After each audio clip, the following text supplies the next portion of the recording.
सदर मोहतरम,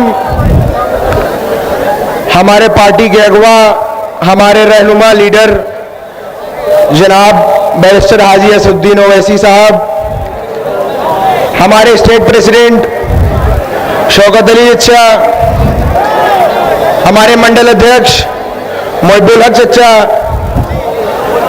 हमारे जिला अध्यक्ष शाह आलम चचा और भी हमारे पार्टी के जितने पदाधिकारी हैं यहाँ पर मौजूद, बड़े बूढ़े बुजुर्ग, हमारे नौजवान साथियों, अस्सलाम वालेकुम और आदाब।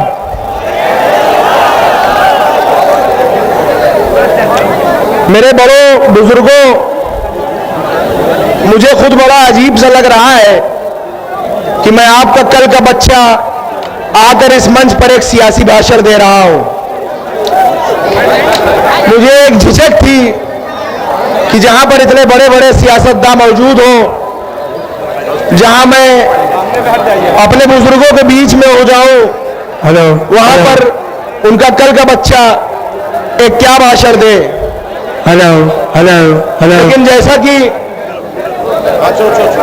लेकिन जैसा कि मैं एक सियासी घर में पैदा हुआ और बड़ा हुआ,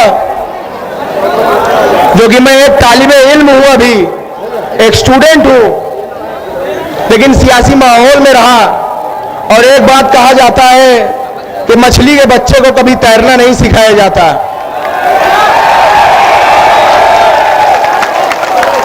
वही खून मेरी भी रगों में है, वही हौसला, वही ताकत, वही जज्बात मेरी भी रगों में है, लड़ने की कुव्वत मेरी भी रगों में है।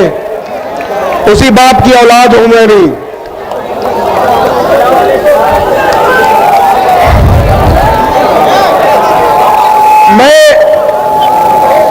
आज जो मैं देख रहा हूं, और से सुनिए मेरी बात, बहुत जरूरी बात है ये।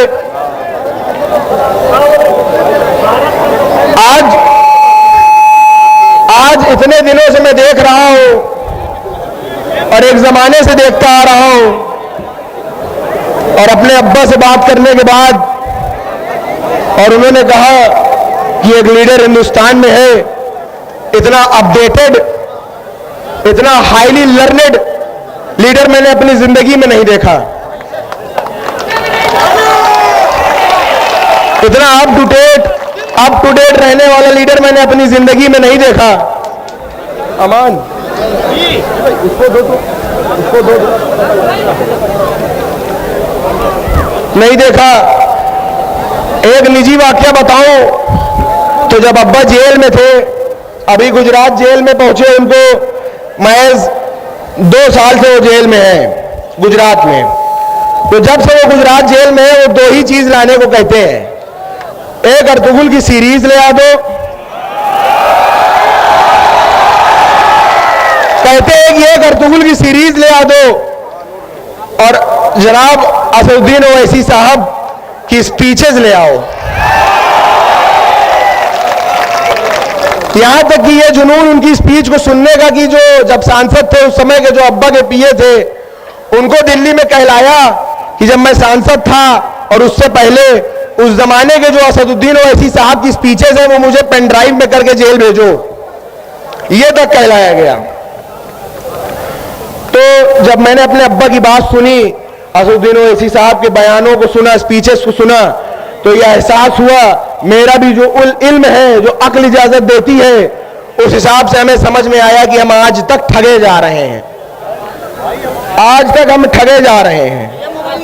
जैसे कि कहा जाता है कि तुम्हारी फाइलों में गांव का मौसम गुलाबी है, मगर ये आंकड़े झूठे हैं, ये दावा किताबी है। समझ लीजिए कि इसी तरह से हम लोग ठगे जा रहे हैं और झूठ बोला जा रहा है।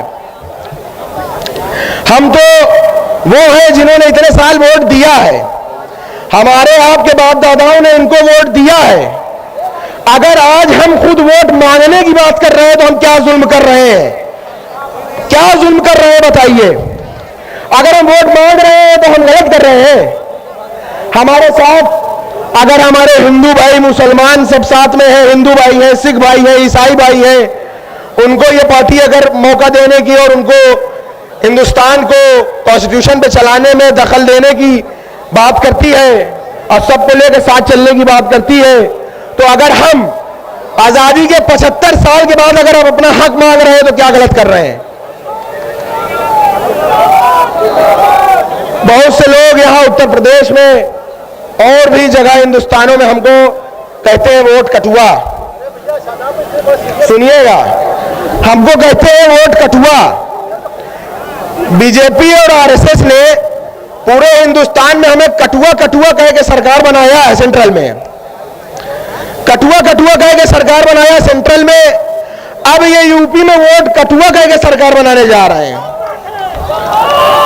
तो हम चलिए, अगर हम कटुआ कहलाए जाने से कभी शर्माए नहीं, हम कभी नहीं शर्माए, तो वोट कटुआ कहलाए जाने से क्या शर्माएंगे? कहते हैं ये लोग वोट कटुआ। और सबसे ज्यादा तकलीफ तब होती है जब अपने कुछ भाई भी उसी में शामिल हो जाते हैं। हम इधर 22% है 100 में हम 22% हैं। यहां कोई 7 है, कोई 8 है, कोई 10 है। हम वोट का समंदर है, वो वोट का नदी और नाला है। हम वोट का समंदर है, वो वोट का नदी और नाला है। तो क्या कभी समंदर को नदी और नाले रास्ता दिखाते हैं? कि नदी और नाले आके मिलते हैं समंदर में, आके ये मिलते हैं हमें, ना कि हम इनसे गुजरते हैं। ये अपने अंदर एक एहसास लाइए, कभी किसी से कम ना समझिए। एक नारा रखिए कि हम पर क्यों कटुओं का नारा है, अरे 100 में 22 हमारा है। हम पर क्यों कटुओं का नारा है, 100 में 22 हमारा है। अगर मैं बचपने की बात करूं कुछ, तो मैं छोटा सा था, सुनिएगा। तो मैं छोटा सा था और स्कूल जाता था पढ़ने। 1 मिनट यार, भैया सुन लो, जरा सुन लो यार, बात ना करो, सुन लो। जब स्कूल में जाता था तो देखता था दीवारों में लिखा होता था कि तेल लगाओ डाबर का, नाम मिटा दो बाबर का। और लिखा होता था कि मुसलमानों तुम्हारा स्थान पाकिस्तान या कब्रिस्तान। तो ये मैं सोचता था कि ये किसको कहने की बात कर रहे हैं। मैं स्कूल जाता था तो पढ़ता था कि बाबर तो एक राजा था, औरंगजेब एक राजा था, ये किसको इशारा करने की बात कर रहे हैं। बाद में मुझे एहसास हुआ कि ये हमें इशारा करते हैं। और यही लोग जो हमारी माँ बहन बेटियों को बेवा करने की बात करते हैं, अगले ही पल हमारे हिमायती बन के तलाक की बात करने लगते हैं। ये कहां करे वहां से बताइए, इन पर कैसे भरोसा करा जाए? आप खुद सोचिए कि एक तरफ हमारी माँ बहनों को बेवा कर रहे हैं, दूसरी तरफ तलाक की बात कर रहे हैं। यकीन करने लायक है कि नहीं है ये लोग? आप बताइए। और हमसे बड़ा देशभक्त कौन है? हमारे पास चॉइस थी, चाहते तो जा सकते थे। कौन है हमसे बड़ा देशभक्त? चॉइस थी, हमारे पास जा सकते थे लेकिन रुक गए। हम वो नहीं है जो कराची चले गए, उनमें से नहीं हम रुक गए। चाहते तो चले जाते बाप दादा हमारे, लेकिन नहीं गए, रुक गए। और हमारी पुश्तें यही दफन होंगी इंशाअल्लाह इसी मिट्टी में। ये हमसे वफादारी का सबूत मानते हैं, वफादारी का सबूत मानते हैं ये लोग। और ये भी सुन लें कि जरूरत पड़ेगी तो इसी मिट्टी के लिए कुर्बानी भी देने को हम हाजिर हैं, कुर्बानी भी देंगे हम। और हमारा मजहब भी सिखाता है कि जहां रहो उसके वफादार रहो, वफादार रहना जरूरी है। और ये अब्बा ने तब भी कहा था कि ये लोगों, ऐ सियासतदारों सुन लो, हम सीने पे गोली खाएंगे, मुरली मनोहर जोशी तुम सीने पे गोली नहीं खाओगे। ये अब्बा ने बोला था।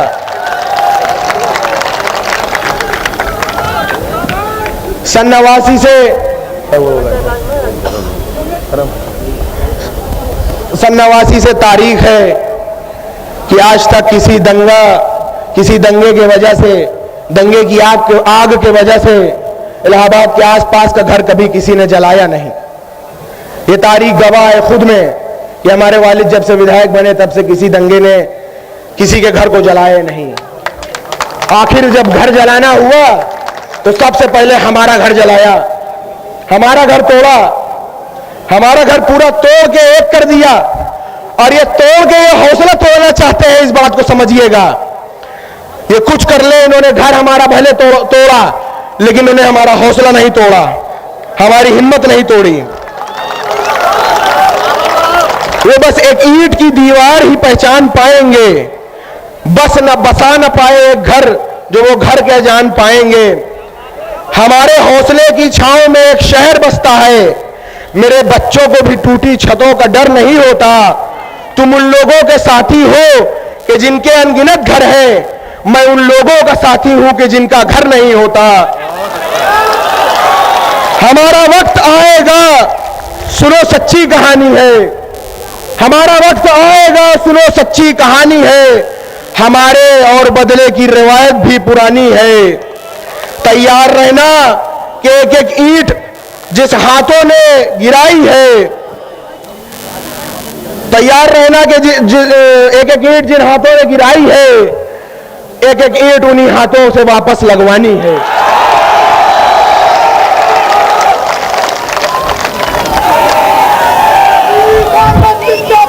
मेरी माँ से कहा मैंने, मेरी माँ से कहा मैंने कि अब्बा ने जुल्म के खिलाफ आवाज उठाई। आज 26 साल से उन्हें जेल में देख रही हैं। मेरे चचा को जेल में देख रही हैं। मेरे भाई को, अपने बड़े बेटे को जेल में देख रही हैं। कल को मुझे इस लड़ाई में शहीद होना पड़े तो आंसू न बहाना। तो उन्होंने जवाब दिया कि तुम्हारे बाद मेरे 3 बेटे और हैं, और उसके बाद मैं अपना आंचल फाड़ कर इसको परचम बनाऊंगी, लेकिन अल्लाह के सिवा किसी के सामने सर न झुकाऊंगी।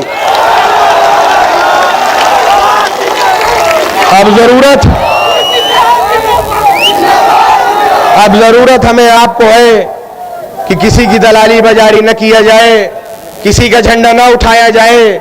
झंडा उठाया जाए तो अपना झंडा उठाया जाए, बात की जाए तो अपनी बात की जाए, किसी और गैर की बात न की जाए। हमारे साथ अगर हक पे चलने वाले लोग हर तरीके से जुड़ने को तैयार हैं, तो हम वो लोग हैं जो हक के लिए जान दे सकते हैं, एक पल को नहीं सोचते। हम उनमें से हैं। आज के बाद ऐसा करिए कि कोई नेता ये न कहे कि जाओ लग जाओ काम करो। नेता ये कहे कि हमारे साथ जुड़ जाइए, काम कर लीजिए। ये ताकत बनाइए, अपने अंदर इकट्ठा होने की ताकत बनाइए। बहुत बहुत गुजारिश है आपसे कि इस संगठन को मजबूत करिए। और अब हमारी अम्मी अब्बा के भेजे हुए खत को पढ़ेंगी, जो अब्बा ने साबरमती जेल से अपने अवाम के लिए भेजा है। अस्सलाम वालेकुम।